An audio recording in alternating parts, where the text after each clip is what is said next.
Most people never accumulate $100,000, not because they lack intelligence or because the system is rigged, but because they don't understand the psychology of their own decision-making.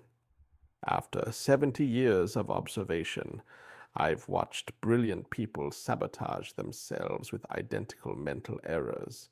The harsh truth: your brain is wired to keep you poor. You're fighting millions of years of evolution.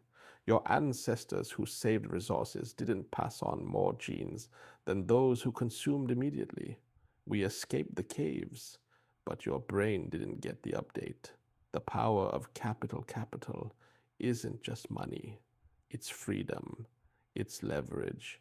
It's the difference between trading your hours for dollars and making decisions without desperation, without capital. You're vulnerable. One medical emergency ends you. One job loss destroys you. One recession crushes you. People with capital have options. They buy when others panic.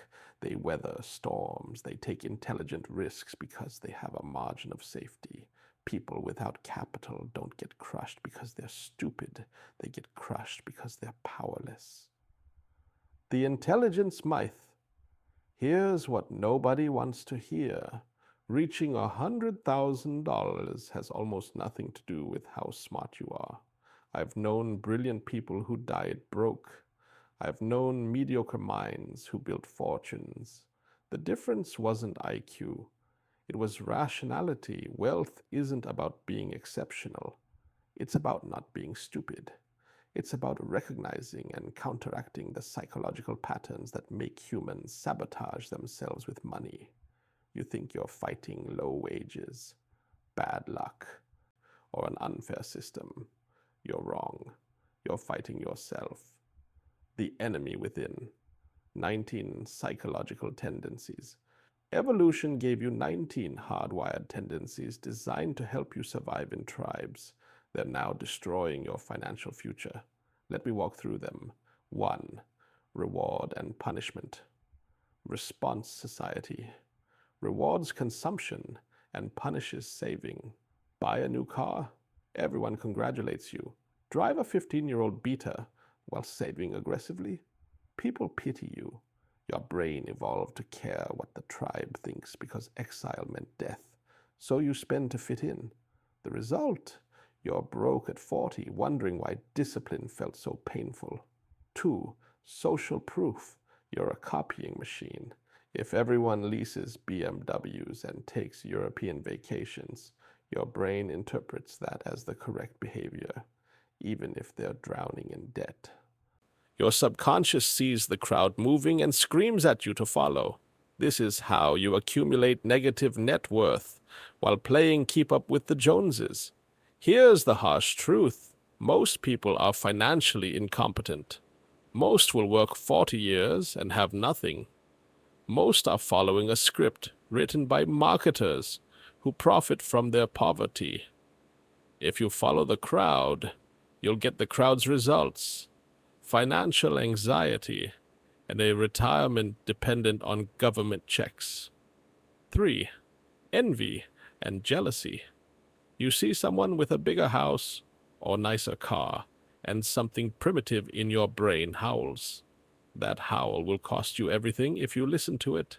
I've watched envy destroy more wealth than bad investments ever could. People earning $200K a year, living paycheck to paycheck, because they can't accept that a colleague bought a boat. The inversion principle. Instead of asking, how do I get rich? Ask, what makes people stay poor? The answer is simple. People stay poor because they can't delay gratification. They stay poor because they care what strangers think.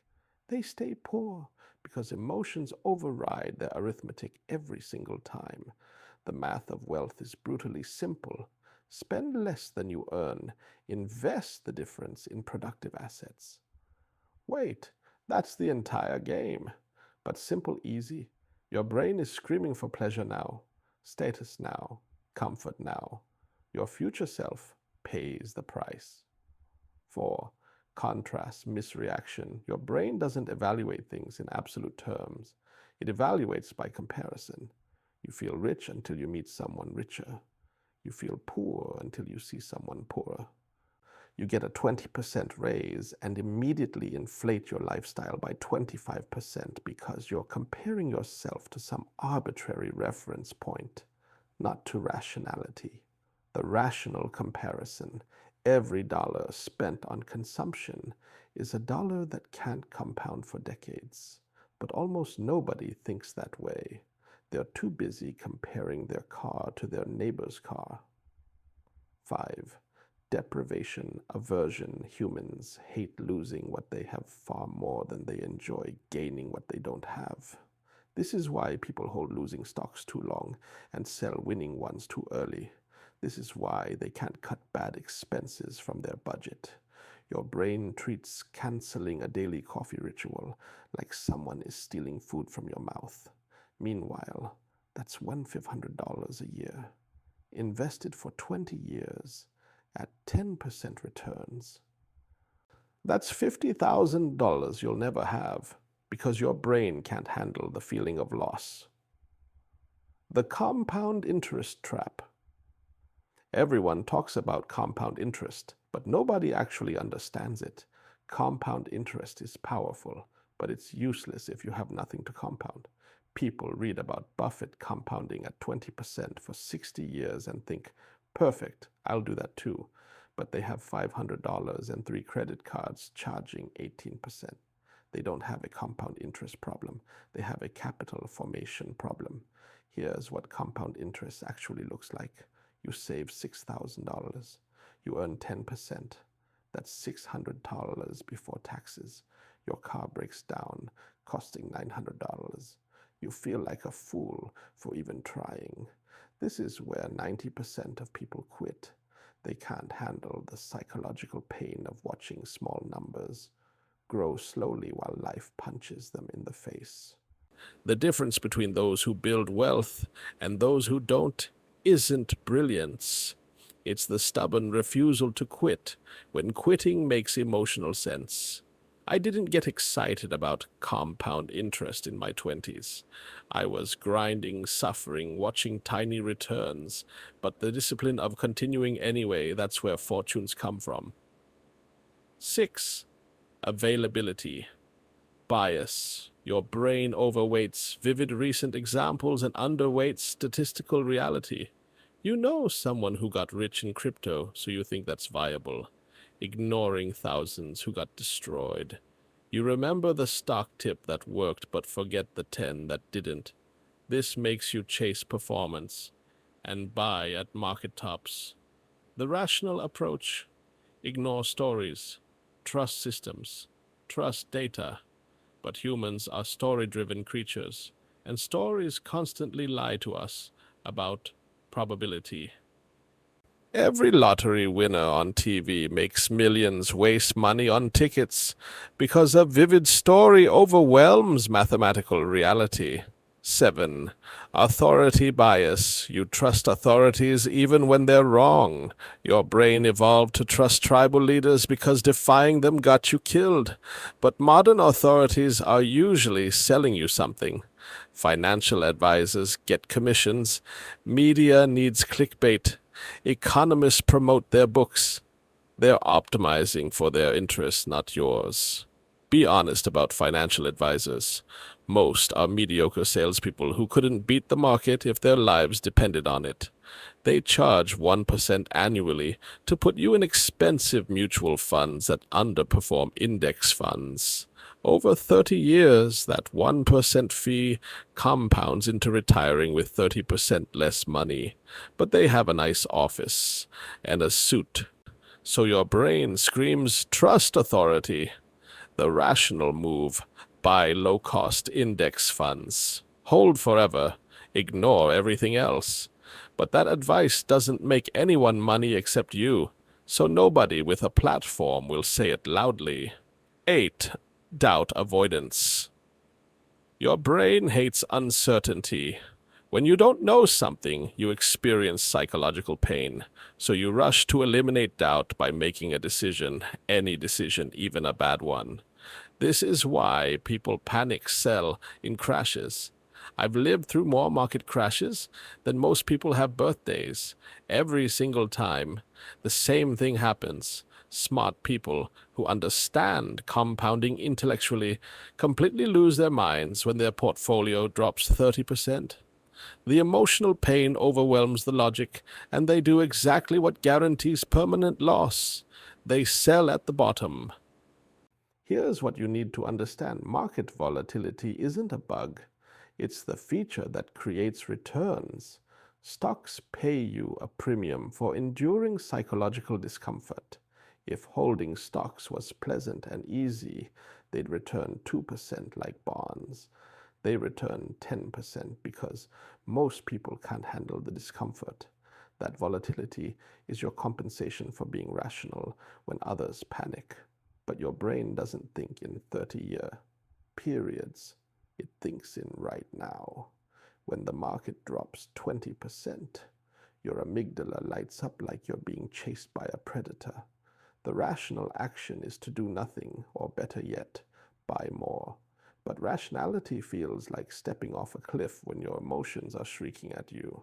This is why I hammer on psychology instead of investment strategy. The strategy is trivial. Buy productive assets. Hold them. The psychology is where everyone fails. 9. Incentive bias.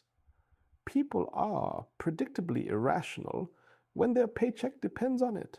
The realtor tells you to buy now because prices will never be lower. The mortgage broker gets you the largest loan you qualify for. The car salesman explains why leasing makes sense. None of them are lying exactly. They're just thinking about what keeps them employed. Your own incentives distort your thinking too. You want to believe you deserve that vacation. You want to believe the expensive car is justified because you work hard. You want to believe your career is safe, so you don't need an emergency fund. The solution: create counter incentives. Every time I'm tempted to spend on something stupid, I calculate what that money becomes if invested for 30 years. That BMW isn't $40,000. It's $200,000 in retirement money. When you frame it that way, suddenly driving the old car seems more appealing. 10. Self-serving bias. You believe you're smarter, more competent, and luckier than you actually are. 90% of people think they're above average drivers. 90% of investors think they can beat the market. I've worked with some of the smartest minds in business. I've never met anyone smart enough to consistently outsmart markets through trading. The math is against you. The fees are against you. The professionals are against you. Your psychology is against you. Yet people keep trying because they can't imagine they're not special. Here's what special actually looks like. Special is having the discipline to live below your means for a decade. Special is continuing to save when your portfolio drops 40%. Special is ignoring your brother-in-law's hot stock tip. That's special because almost nobody can do it, but it isn't sexy, so people keep chasing the fantasy of getting rich through cleverness instead of patience. 11. Reciprocation bias. When someone gives you something, you feel obligated to give back. Salespeople exploit this. They give free samples, free trials, free consultations. Your brain feels like you owe them. Credit card companies understand this perfectly. They give you rewards points and cash back. You feel like they're being generous. Meanwhile, they're charging merchants 3%, and those merchants raise prices. So you're paying for your own rewards, plus the psychological game of chasing points makes you spend more. They're not giving you anything. They're manipulating your reciprocation tendency to extract more spending. I don't play these games. I've never optimized for credit card points. The mental energy people waste gaming loyalty programs would be better spent figuring out how to earn more or spend less. But that's harder. 12. Excessive self-regard. You think you're special. You think the rules don't apply to you. You think you'll be the one who gets rich day trading or flipping houses or selling drop shipping courses. This tendency makes you vulnerable to every get-rich-quick scheme because they all tell you what you want to hear. You're smart enough to beat the system. Here's the secret. The system beats almost everyone. The people who get wealthy do it through boring, unglamorous capital accumulation over decades. They're not special. They're disciplined. There's a difference. Special means unique talents. Discipline means doing the obvious thing even when it's emotionally difficult. The first $100,000 isn't about being special. It's about not being stupid. 13. Liking tendency. You do business with people you like, even when it costs you money. You buy from the friendly salesman. You hire your buddy's kid. You invest with your cousin's firm. Your brain prioritizes social comfort over rational decision-making, and it costs you a fortune over a lifetime. I learned early to separate liking from competence. I don't care if someone is charming at dinner parties if they can't deliver results. Most people never learn this distinction. They keep hiring incompetent people they like and wondering why nothing works. 14. Stress influence. When you're under pressure, you default to primitive behaviors. You make emotional decisions. You abandon long-term thinking. This is why most people's finances fall apart during crises. I watched this in 2008. People with decent portfolios panicked and sold everything at the bottom. If they'd done nothing, they'd have recovered everything within a few years. Instead, they locked in permanent losses because stress made them stupid. The solution isn't to be fearless.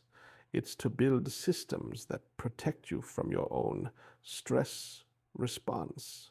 Automate your savings so you can't spend them. Set up automatic investments so you keep buying through crashes. Create rules in advance so stress can't override your logic. Most people have no systems. They wing it. Then stress hits, and they discover they're not nearly as rational as they believed. By then, it's too late. 15. Availability bias. Vivid evidence. You remember dramatic stories and ignore statistical reality. You know someone who got rich in real estate, so you think that's the path. You heard about someone who lost everything in the market, so you avoid stocks. Your brain collects evidence completely wrong, favoring stories over data. The data is clear. Broad stock market indexes have compounded at roughly 10% for a century. Real estate returns are lower once you account for maintenance, taxes, and transaction costs. But real estate feels safer because you can touch it, and everyone has stories about their uncle who made a fortune. Those stories drown out the mathematics that should guide your decisions. 16. Mental compartmentalization. You treat different money differently based on arbitrary mental categories. Your tax refund feels like free money, so you blow it. Your salary is serious money, so you're careful. But money is money. $1 from a refund spends exactly like $1 from your paycheck, yet you treat them completely differently. This makes people irrational about windfalls. They get a bonus and immediately spend it on luxuries because it feels like found money. If they were rational, they'd recognize that bonus as a concentrated opportunity to accelerate toward their goals. Instead, they compartmentalize it as extra and waste it. I've never thought this way. Every dollar has the same job: compound or provide necessary value. It doesn't matter where it came from, the bonus, the refund, the birthday check from grandma. They all go to the same place. invested capital growing quietly while everyone else is at the mall. 17. Inconsistency avoidance. Once you commit to an identity or position, your brain resists changing it. If you see yourself as not a money person or bad at saving, you'll keep behaving consistently with that identity, even when it's destroying you. Your brain would rather be consistently wrong than admit you need to change. I don't believe in financial resolutions. People decide they'll start saving in January. They last 6 weeks, then quit. Next January, same resolution, same result. They're trying to change behavior without changing identity. The shift that matters. Recognize that you're not bad with money. You're just operating with brain firmware designed for a different environment. Once you understand the psychological tendencies working against you, you can build countermeasures. You're not changing your personality. You're outsmarting your own predictable irrationality. 18. Fairness tendency. You expect the world to be fair. You believe hard work should be rewarded. You think doing the right thing leads to success. This sets you up for disappointment because the world doesn't work that way. Plenty of hard-working people stay poor. Plenty of lazy people inherit wealth. Fairness is a human construct, not a law of nature. The capital accumulation game isn't fair. It's just math. If you save and invest, compound interest works. If you don't, it doesn't. Your effort level, your moral worth, your intentions, none of it matters to the math. It only cares whether you feed it capital and time. I've never expected fairness. I've expected probability. I've expected that rational behavior, repeated over long periods, produces predictable results. That's not fairness. That's arithmetic. 19. Senescence. Influence. Your brain's capabilities decline with age, but your confidence doesn't. But here's the real danger. Young people assume they'll always have time to save later. Your body and mind are decaying assets. Every year you wait is a year you can't get back. I've watched people waste decades telling themselves they'll start saving seriously once they hit some milestone. The promotion, the kids' college fund, the car payment, the milestone never comes. Or when it does, a new excuse replaces the old one. Then they're 65 and panicking because they have nothing. You don't get those years back. Compound interest needs time, and time is the one resource you can't buy more of. Starting at 25 versus 35 versus 45 makes a massive difference, not because of extra savings, but because of extra compounding periods. Every year you delay costs you exponentially more than the year before. The cruelest part, when you're young and time is your biggest advantage, you don't feel the urgency. When you're old and feel the urgency, you run out of time. This is why I'm aggressive about telling young people start immediately, not next year, not after you pay off this one thing, now, today. You're burning your most valuable asset while you wait for perfect conditions that will never arrive. You need to understand 4 disciplines to make good decisions about money. Psychology reveals what mistakes to avoid. Mathematics reveals what works. Economics reveals how systems function. Biology reveals why your instincts mislead you. Combine these and you have a framework for rational decision-making that most people never develop. A smart high school student could understand every concept here. But understanding intellectually is different from implementing behaviorally. Everyone knows they should save more and spend less. Almost nobody does it. The gap between knowing and doing is where fortunes are lost. The practical formula. If you want to build wealth, do 3 things consistently. 1.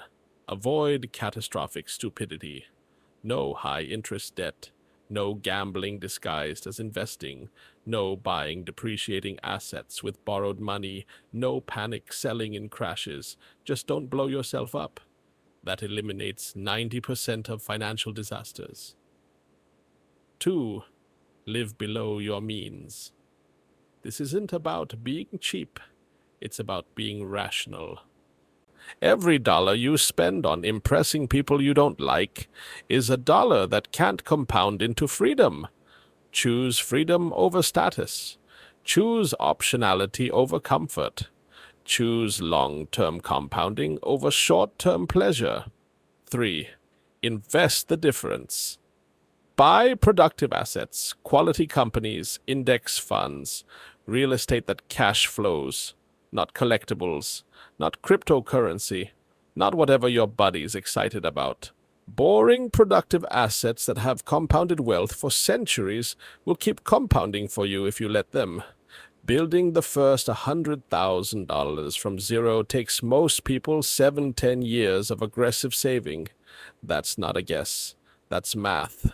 If you save $1,000 a month and earn 7%, you'll hit the target in about 8 years.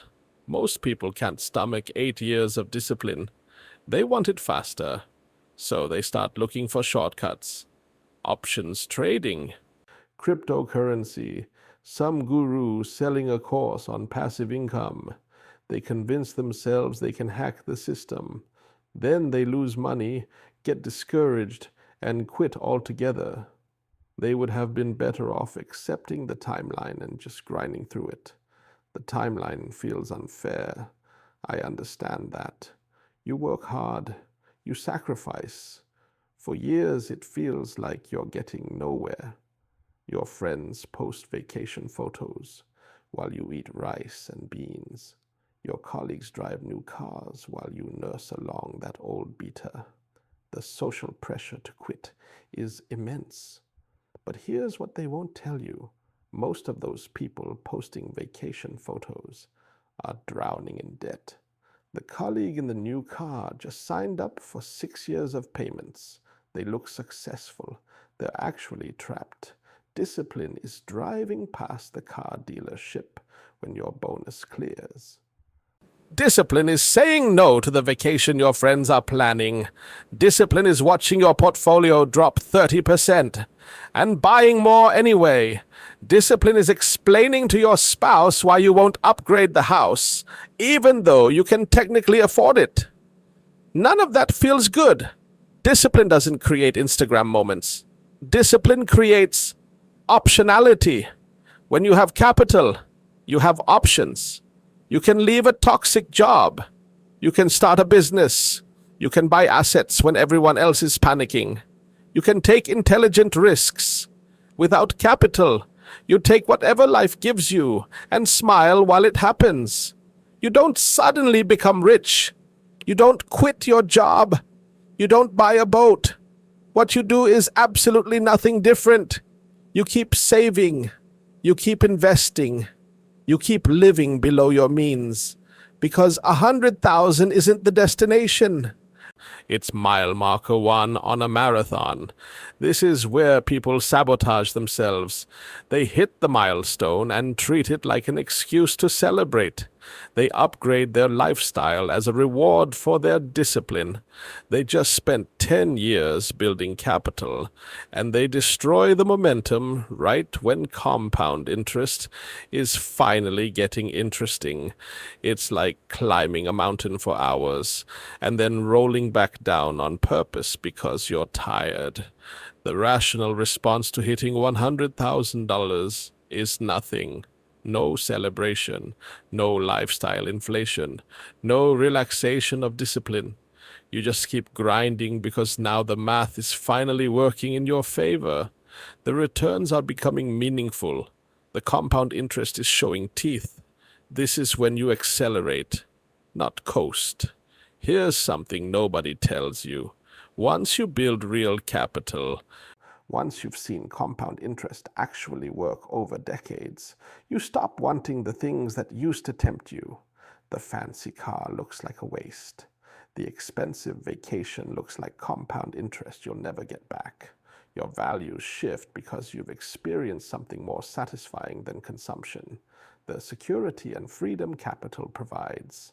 That's the real reward, not the number in your account, though that's nice. The reward is the psychological shift from being a consumer, vulnerable to every advertisement and social pressure, to being a capital allocator who makes rational decisions based on long-term thinking. You become a different kind of person. Here's my final message. Get the first $100,000 by any honest, legal means necessary. Cut your expenses to the bone. Increase your income however you can. Ignore everyone trying to sell you things. Ignore everyone judging your old car and small apartment. Just get it. Because until you have capital, you're not playing the wealth-building game. You're playing the survival game. And the survival game is rigged against you. Every emergency can destroy you. Every economic downturn can ruin you. Every bad boss can control you. But once you have capital, you're playing a different game. You have margin of safety.